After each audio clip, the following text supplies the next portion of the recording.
আসসালামু আলাইকুম ওরহমতুল্লাহ। আপনি দেখছেন EIQ channel exploring Islam from the Quran. এখানে আমি চেষ্টা করি কোরআনের আলোকে ইসলামকে জানার এবং জানানোর। যা কিছু আমি আপনাদের সামনে তুলে ধরছি তা আমার নিজস্ব কোরআনভিত্তিক গবেষণা। ভুল ত্রুটি হতেই পারে, আমি একজন শিক্ষার্থী মাত্র। যদি মনে করেন কোনো বিষয় উপকারে আসতে পারে তাহলে দয়া করে একটি শেয়ার করুন। আর যদি মনে করেন কথাগুলো সঠিক ও সত্য তাহলে একটি লাইক দিন এবং সাবস্ক্রাইব করে পাশে থাকুন। আসুন আমরা কোরআনের আলোতে সত্যের সন্ধান করি এবং সম্পূর্ণ ভিডিও দেখে এর সারমর্ম উপলব্ধি করি, অন্তরে গেঁথে রাখি। জাযাকাল্লাহু খায়রান।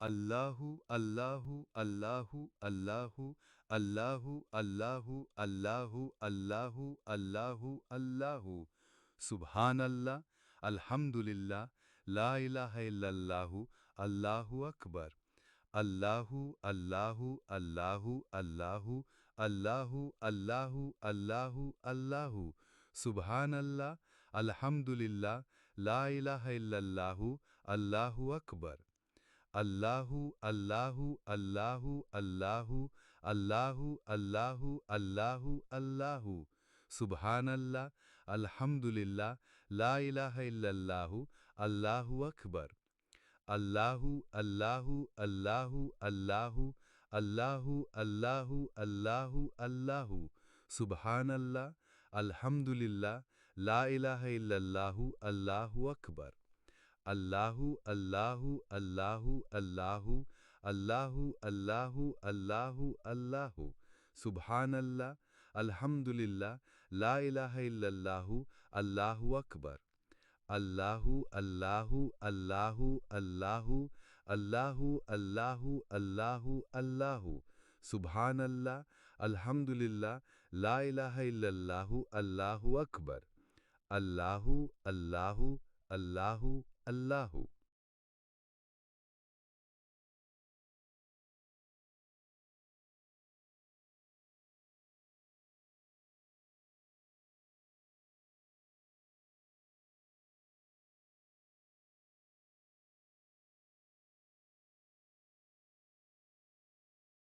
ভালো লাগলে লাইক বটমে ক্লিক করুন, সাবস্ক্রাইব ও বেল আইকনে ক্লিক করুন।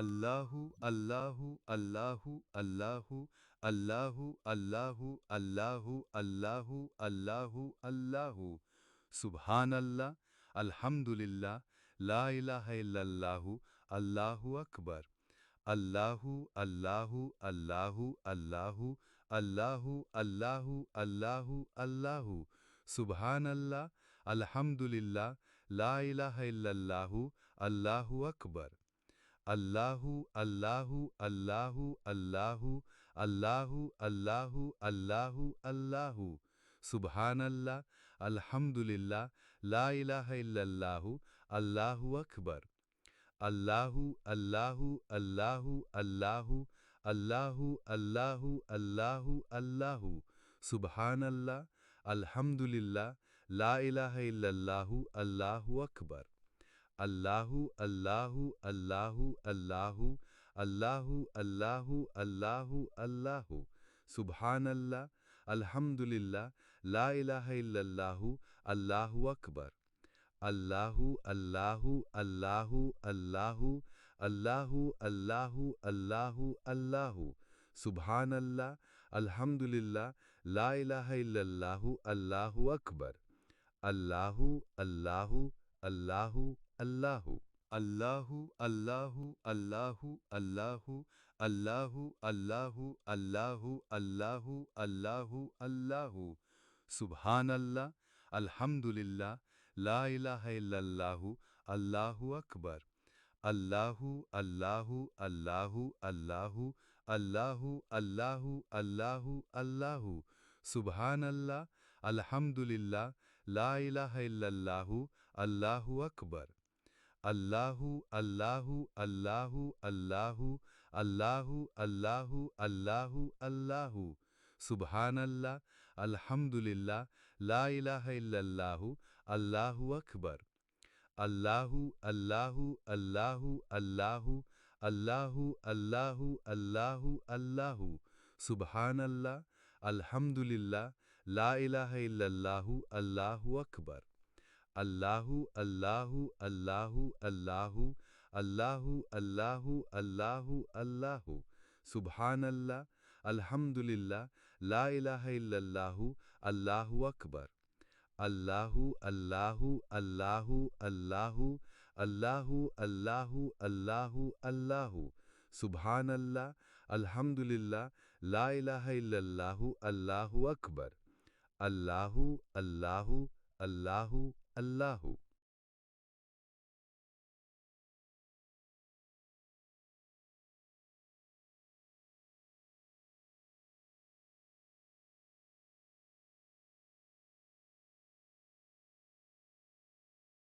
ربي أعوذ بك من حمزات الشياطين بسم الله الرحمن الرحيم سورة الأعراف 7 آيات 150 ولما رجع موسى إلى قومه غضبان عصيفا قال بئس ما خلفتموني من بعدي أعجلتم أمر ربكم وألقى الألواح وأخذ برأس أخيه يجره إليه قال ابن أمة إن القوم استضعفوني وقادوا يقتلونني فلا تشمت بي الأعداء ولا تجعلني مع القوم الظالمين سورة طه 20 আয়াত 94 কোরআনে দাড়ি ও মাথা স্পষ্টভাবে উল্লেখ قال يا ابن أمة لا تأخذ بلحيتي ولا برأسي হে আমার মায়ের সন্তান আমার দাড়ি ও মাথা ধরে টেনো না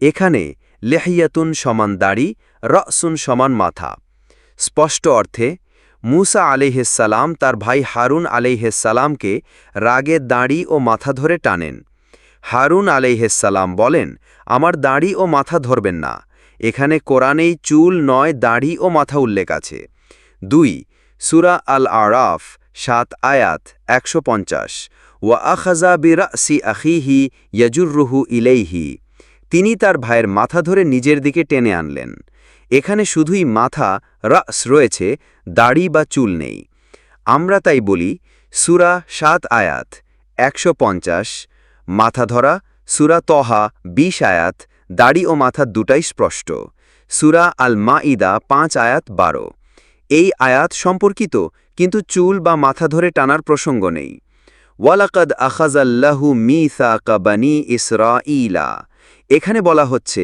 আল্লাহ বনি ইসরাইলের কাছ থেকে অঙ্গীকার নিয়েছেন কোনোভাবেই চুল বা টানার প্রসঙ্গ নেই অতএব 5 আয়াত 12 এই আলোচনার মূল অংশ নয় কোরআনে আর কোথাও কি চুল বা দাড়ি টেনে নেওয়ার প্রসঙ্গ আছে না লিহিয়াতুন এবং শা'r এই দুই শব্দের মাধ্যমে কোরআনে আর কোথাও শারীরিকভাবে চুল বা দাড়ি ধরা বা টানা বিষয়টি আসেনি অর্থাৎ কোরআনে একমাত্র আয়াত যেখানে দাড়ি ধরা স্পষ্ট ভাষা আছে তা হল 20 আয়াত 94 আয়াতের শিরোনাম এক নবীর রাগ আরেক নবীর সহনশীলতা কোরআনের আলোকে নেতৃত্বের জবাবদেহিতা আসুন জেনে নেই পর্ব 1 প্রথমে ভূমিকা আসসালামু আলাইকুম আজ আমরা একটি আবেগঘন অথচ নেতৃত্ব শিক্ষায় ভরপুর দুটি কোরআনী আয়াতের উপর কথা বলবো সূরা তহা 20 আয়াত 94 এবং সূরা আল আরাফ 7 আয়াত 150 যেখানে আল্লাহ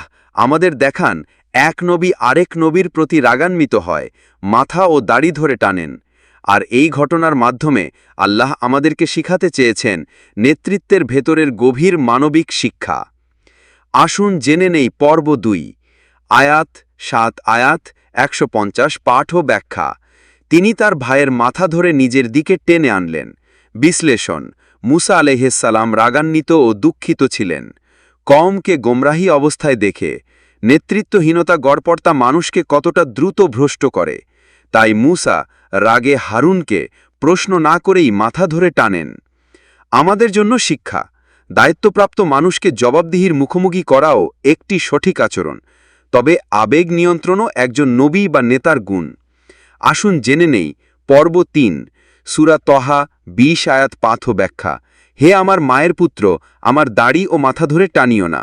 হারুন আলাইহিসসালামের ভাষা ছিল নরম, আবেগপূর্ণ। ইয়াবনা উম্মা, বাপের নয় মায়ের সন্তানের ডাক। এই ডাক সম্পর্ককে কোমল করে। এর মাধ্যমে কোরআন দেখাচ্ছে কিভাবে একজন সহনশীল নেতা হয়। শিক্ষা কি বলে? রাগের উত্তরে সহনশীলতা, পারিবারিক সম্পর্কের সম্মান, সহানুভূতির মাধ্যমে বোঝানো। আসুন জেনে নেই পর্ব 4, শিক্ষা ও বাস্তব প্রতিফলন। আমাদের সমাজে এমন ঘটনা ঘটে, বড় ভাই ছোট ভাইকে রাগে ধমক দেয় দায়িত্বের জন্য। বাবা সন্তানকে ধমক দেয় যখন সে চায় সোজা পথে রাখতে, কিন্তু সেই সন্তান হয়তো চেষ্টা করেছিল, কিন্তু পরিবেশ ছিল দুর্বল। আমরা কি শিখছি? নেতৃত্ব মানেই শুধু হুকুম নয়, বোঝা, সহনশীলতা, জবাবদেহিতাও এর অংশ। একজন সত্যনিষ্ঠ নেতা যেমন রাগ করে অন্যায়ের জন্য, তেমনি একজন দায়ী ব্যক্তি তার অবস্থান স্পষ্ট করে জানায়। সেটা দীনদারিত্ব। আসুন জেনে নেই পর্ব 5, উপসংহার। 2টি আয়াত থেকে আমরা যা শিখি। অন্যায় দেখলে রাগান্বিত হওয়া ঈমানের গুণ। নেতৃত্বে দায়িত্ব অবহেলা হলে জবাবদিহি করতেই হয়। সত্য নেতৃত্ব আবেগ ও সহনশীলতা দুটোই ধারণ করে। কোরআন আমাদের শেখায় মাফ, বোঝা ও যোগাযোগ। এবং সত্য প্রচারে কোরআনের ভাষাই যথেষ্ট, কোনো বাড়তি উৎস নয়। আমি বলছি চ্যালেঞ্জ করে, কোনো হাদিস নয়, শুধু কোরআন থেকে আমরা সত্য শিক্ষা পাই। আজ যা কোরআন থেকে গবেষণা করে বলেছি, সবই কোরআনের আয়াত থেকে, কোনো হাদিস নয়। ভুল হতেই পারে, আমি শিক্ষার্থী মাত্র। ভুল হলে অবশ্য কমেন্টে জানাবেন, ভুল শুধরিয়ে নিব ইনশাআল্লাহ। EIQ চ্যানেল সাবস্ক্রাইব করে রাখবেন কোরআন ভিত্তিক আলোচনা সবার আগে পেতে। অনুরোধ রইল সবার মাঝে বিলিয়ে দিবেন, সবাই যেন জানতে পারে কোরআনে কি আছে। জাযাকাল্লাহু খায়রান। বিস্তারিত বর্ণনা। এই আয়াতে নবী মূসা আলাইহিসসালাম ফিরে এসে দেখলেন তার কাম গোমরা হয়ে পড়েছে। তিনি রাগে লিপি, তাওরাত ফেলে দেন এবং ভাই হারুনের দাড়ি ও মাথা ধরে টানেন। হারুন আলাইহিসসালাম অত্যন্ত নম্রভাবে বুঝিয়ে বলেন, আমি তাদের থেকে দূরে থাকি যাতে দাঙ্গা না হয়। এই আয়াত আমাদের শেখায় দ্বীনের রক্ষায় আবেগ থাকা উচিত, তবে তার সহনশীলতা ও হিকমার সঙ্গে। নেতা ও সহযোগীর মাঝে ভুল বোঝাবুঝি হলেও সত্য ও একতার জন্য তাদের একসঙ্গে থাকতে হয়। এটি নবীদের মানবিক দিক ও দ্বীনের ব্যাপারে তাদের সততা ও আন্তরিকতার এক অসাধারণ চিত্র। এই আয়াত আমাদের কর্ম, নেতৃত্ব, ধৈর্য ও আন্তরিকতা নিয়ে ভাবতে বাধ্য করে। সত্য, ধৈর্য ও দায়িত্ব নিয়ে গঠিত এই আয়াতের শিক্ষা ছড়িয়ে দেন। একটি শেয়ার বা লাইক দিয়ে অন্যকে জানাতে সাহায্য করুন।